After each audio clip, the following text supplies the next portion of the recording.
खुलुमबाय नोंथांमोनखौ बयखौबो बरायनाय जाबाय। नोंथांमोननिसिम आं दिनै गोनां खौरांफोर लानानै फैदों। नोंथांमोना भिडिअखौ जोबजासिम नायलांबाय थायोब्लानो जाबाय। भारत आरो पाकिस्ताननि गेजेराव सोलिबाय थानाय दावहानि गेजेरावनो भारतनि गाहाय मन्त्रि नरेन्द्र मदि बिथाङा पान्जाबनि आदामपुर एयारबेसआव थांनानै भारतनि एयारफोर्स नेभि आरो आर्मिजों लोगोसे BSFनि जवान बिथांमोनजों लोगो हमहैयो आरो पाकिस्ताननि हेंथा माखासे गोख्रों बाथ्रानि गेजेरजों बिबुंथि लाखियो आरो पाकिस्तानखौ धमकिबो होयो। बेनि अनगायैबो भारतनि आर्मि बिथांमोनखौ अपारेशन सिन्दुरनि गोख्रों जाफुंसारनायनि थाखाय एयारफोर्स नेभि आरो आर्मिखौ गोख्रों साहस होनायजों लोगोसे बाख्नायो आरो साबायखर होयो। मख'नो गोनांदि बे आदामपुर एयारबेसआवबो पाकिस्ताना ड्रननि गेजेरजों गाग्लोबनो नाजादोंमोन, नाथाय S-400 एयार डिफेन्स सिस्टेम आरो आकाश बायदि डिफेन्स सिस्टेमा पाकिस्ताननि ड्रनफोरखौ अख्राङावनो फोजोबस्रांदोंमोन आरो पाकिस्ताननि गाग्लोबनो नाजानायखौ फेलें खालामदोंमोन। नरेन्द्र मदि बिथाङा गावनि उनथिंजाय बुहुमनि मादावनो बयनिख्रुइबो गोख्रोंसिन एयार डिफेन्स सिस्टेम S-400 आरो MiG-29 राफेल बायदि हाथियारखौ उनथिं लानानै माखासे गोख्रों बाथ्राफोर बुङो। बिथाङा बुङोदि भारतनि एयारफोर्सआ पाकिस्ताननि निउक्लियार दोनखुमाग्रा जायगाखौ फोजोबस्रांना होयो आरो POK आरो पाकिस्तानाव उदखारिफोरनि थाग्रा जायगा आरो सा 100निबो बांसिन उदखारिफोरखौ एयार स्ट्राइकजों बुथारनो हायो। पाकिस्ताना भारतनि एडभान्स टेक्न'लजि गोनां हाथियारजों माब्लाबाबो बादायलायनो हाया। भारतनि आर्मिया बुहुमनि बयनिख्रुइबो एडभान्स टेक्न'लजि हाथियारजों लेस आर्मि होनना भारतनि गाहाय मन्त्रि नरेन्द्र मदि बिथाङा बुङो। जुदि पाकिस्ताना भारताव बेबादि उदखारि दैथायहरबाय थायोब्ला भारत आरो पाकिस्ताननि गेजेराव माब्लाबाबो बेफार फालांगिनि सोमोन्दो सोलिनाय नङा आरो भारतआ पाकिस्तानाव दै माब्लाबाबो हगारना हरनाय नङा होनना भारतनि गाहाय मन्त्रि नरेन्द्र मदि बिथाङा गोख्रों रावजों पाकिस्तानखौ फिननाय हरो। दानिया फैदो गुबुन मोनसे खौरांनि बागै मोनथिनानै लानि। जम्मु काश्मीरनि पहलगामाव उदखारिफोरनि गाग्लोबनाय जाथायनि सायाव दायनिगिरि उदखारिफोरनि हेंथा जम्मु काश्मीर पुलिसआ 3 उदखारिफोरनि पस्टार दिहुनना होनाय जादों। बे पस्टाराव लिरना होनाय जादोंदि जायफोरा बे उदखारिफोरनि बागै खौरां होखोमानो हायो बिसोरनो 20 लाख रां दान बान्था होनाय जागोन होनना पस्टारनि गेजेरजों जम्मु काश्मीर पुलिसआ फोरमायना होदों। मख'जाथावदि नायबिजिरग्रा हानजाया फोरमायोदि स्रोत खौरां होखोमाग्राफोरनि मुं आरो सिनायथिखौ गासैखौबो सेक्रेटै दोनखोमानाय जागोन होनना फोसावो। बिसोर 3बो उदखारिफोरा पाकिस्तानजों फिसिजानाय लाक्सारि ताइबाजों सोमोन्दो गोनां उदखारिमोन।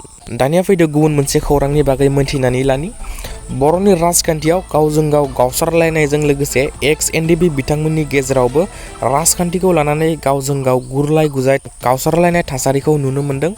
मैया EM रनजित बसुमतारी आरो माखासे एक्स-NDP फोरनि गेजेराव चिरां जिल्लानि सिङाव थानाय मुंख्लं सुजित नार्जारिनि नब्लाङाव मोनसे सावराय मेला जालाङो, जेराव माखासे एक्स-NDP बिथांमोनजों लोगोसे EM रनजित बसुमतारी बिथांमोना बाहागो लायो आरो आथिखालनि एक्स-NDPनि थासारि आरो इयुनाव बबे राजखान्थि हानजाजों एक्स-NDPआ लोगो जानानै खामानि मावलांगोन बेनि सायाव सावरायलायनाय जायो। बेनि अनगायैबो बाहागो लागिरि माखासे एक्स-NDP बिथांमोना खौरांनि गेजेरजों फोरमायोदि माखासे एक्स-NDP आरो डक्टर अनजालि दैमारि बिथांमोना ज' जानानै साननैसो सिगां गोदानै दानाय राजखान्थि हानजा ABPखौ जों सापर्ट खालामा होनना बिथांमोना फोरमायना होयो। दानिया फैदो गुबुन मोनसे खौरांनि बागै मोनथिनानै लानि। बर'नि बिफा बड'फा उपेन्द्रनाथ ब्रह्म बिथांनि मुङाव जेब्ला दिल्लीयाव लामा बेखेवदोंमोन बै समाव रनजित डेका मुंनि सासे सुबुङा बड'फाखौ उदखारि बुंनानै गाज्रि रावजों सोंखारिदोंमोन। बेनि सायाव दावराव देख्रेब नार्जारि बिथाङा फोरमायना होयोदि बनसु आरो एबसुनिफ्राय गोबां पुलिस थानाफोराव FIR थिसननाय जाबाय। पुलिसआ दासिमबो बिखौ हमाखै। BTR सोरखारा गोसोब्ला दानो रनजित डेकाखौ ट्राइबेलफोरखौ लाजि फोनांनायनि दायाव हमनो हायो आरो गोब्राब साजा होनो हायो, नाथाय दासिमबो रनजित डेकाखौ हमाखै। एबसुनि आफादगिरि दिपेन बर' बिथाङा सानफ्रोमबो बड'फानि मुंल' लाबाय थायो, नाथाय दिनै बड'फानि अलखद समाव बड'फानि मुंल' लाबाय थाग्रा सुबुङानो दिनै सिरि जेबो बुंनो हाया। प्रमद बर'आबो जेबो बुंनो हाया आरो दिपेन बर'आबो जेबो बुंनो हाया होनना दावराव देख्रेब नार्जारि बिथाङा एबसुनि आफादगिरि दिपेन बर' आरो BTRनि गाहाय प्रमद बर' बिथांनि सायाव गोख्रों सोंथि खालामो। दानिया फैदो गुबुन मोनसे खौरांनि बागै मोनथिनानै लानि। मोनसे मुगैथाव आरो सोमोनांथाव जाथाया सोराङाव फैदों।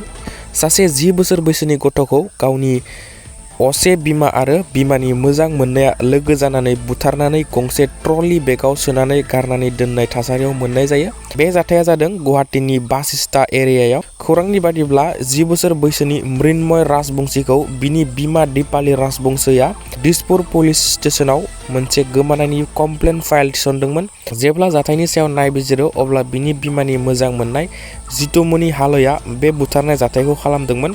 बियो गथ'नि बिमा दीपाली राजबंसीजों मोजां मोनलायदोंमोन। दीपाली राजबंसीया गावनि गिबि फिसायजों गारलायबायमोन। पुलिसा बुथारग्रा दायनिगिरि जितुमनि हालयखौ खानाय जाबाय आरो बियो दायखौ गनायना लाबाय होनना खौरां मोनदों। मिथिनो मोननाय बादिब्ला जितुमनिया मृण्मय राजबंसीया टिउसननिफ्राय फैबाय थानाय समाव बिखौ दैखांना लांना बुथारना बेगाव सोना गारना दोनदोंमोन। पुलिसा सन्देह खालामोदि बे जाथायखौ गथ'नि बिमा दीपाली आरो बिनि मोजां मोननाय जितुमनिजों लोगो जानानै खालामदोंमोन होनना फोरमायो। बेनि अनगायैबो दीपालीया पुलिसखौ थगायनो थाखाय गोमानायनि कमप्लेन फाइल थिसनफ्लादोंमोन जाहाथे पुलिसखौ थगायनो हायो। पुलिसा दीपालीखौबो एरेस्ट खालामनाय जाबाय होनना खौरां मोनदों। नायबिजिरनाया सोलिगासिनो होनना पुलिसा फोरमायो। जिउ खोमानांनाय मृण्मय राजबंसीया 5 थाखोआव फरायोमोन आरो दायनिगिरि जितुमनिया ग्रेड 4 नि साख्रि मावोमोन आरो बिनि बिमाया गंसे प्राइभेट फार्माव खामानि मावोमोन होनना खौरां मोनदों। दानिया फैदो गुबुन मोनसे खौरांनि बागै मोनथिनानै लानि। पाकिस्तानाव भारतनि मिलिटारि स्ट्राइक जायनि मुंखौ दोनदोंमोन अपारेशन सिन्दुर। बे मुंखौ गोग्गानायनि गेजेरजों मोजां मोननानै उत्तर प्रदेशआव सा 17 जन जोनोम जागोदान गथ'नि मुंखौ बिनि बिमा बिफाया सिन्दुर दोननाय जायो। बे मुंखौ बिसोर हादोर अनफावरिनि अनगायैबो गावसोरनि जोनोम जागोदान गथ'फोरनियाव जाहाथे हादोरनि फारसे जेब्लाबो मोजां मोननाय अननाय आरो हादर अनफावरि जायो बिनिखायनो दोननाय जादों होनना फोरमायो। 10 आरो 11 मे खालि कुशीनगर मेडिकेल कलेजाव जेसेबांनो हिन्जावसा गथ' जोनोम जादोंमोन बिसोरनि मादाव सा 17 जोनोम जागोदान गथ'फोरनि मुंखौ गावसोरनि बिमा बिफाया सिन्दुर दोनदोंमोन होनना हस्पिटालनि डक्टरा फोरमायो। दानिया फैदो गुबुन मोनसे खौरांनि बागै मोनथिनानै लानि। गोबां बोसोरनिफ्रायनो मोब्लिब गैयालासेनो सोलिबाय थानाय दरब्रै बर' गामियाव मोब्लिबनि राहाखौ BTR सरकारनि मददजों मोब्लिब राहाखौ मोननो हाबाय।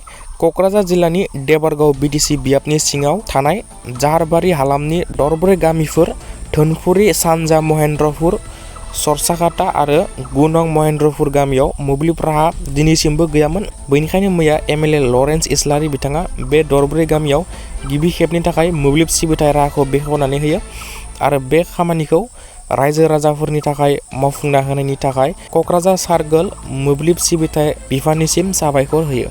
दानिया फैदो गुबुन मोनसे खौरांनि बागै मोनथिनानै लानि। पाकिस्ताननि ड्रनजों गाग्लोबनायाव उधमपुर एयारबेसआव राजस्थाननि थागिबि सार्जेन सिंह बिथाङा दुखुनांथावै जिउ गोमानांगौ जादोंमोन। बिथांनि फिसाजो भारतिकाया गावनि बिफाया हादोरनि थाखाय जिउ बाउसोमनायखौ खुलुमनानै बुङोदि आंहा गोग्गानाय दंदि आंनि आफाया सुथुरजों नांनानै हादोरखौ रैखा खालामनानै मुंख्लं जालांदों। भारतिका बिथाङा इन्डियान आर्मिखौ खावलायोदि पाकिस्तानखौ गाग्लोबनानै फोजोबस्रांनांगौ होनना बुङो। बेनि अनगायैबो बियो गावनि बिफा बायदि आर्मि जानानै बिफानि फिन साजाखौ पाकिस्ताननिफ्राय लागोन होनना बुङो। मख'जाथावदि सरेन्द्र सिंह बिथाङा पाकिस्ताननि ड्रन गाग्लोबनायाव ड्रनखौ एयार डिफेन्स सिस्टेमा अख्राङाव फोजोबस्रांनायाव ड्रननि गंसे थुख्राया बिथांनियाव नांनानै जिउ गोमानांगौ जादोंमोन। भिडिअखौ मोजां मोनदोंब्ला लाइक, शेयार आरो चेनेलखौ बेबादिनो गोनां खौरां मोनबाय थानो थाखाय साबस्क्राइब खालामना लायोब्लानो जाबाय। Thanks for वाचिं।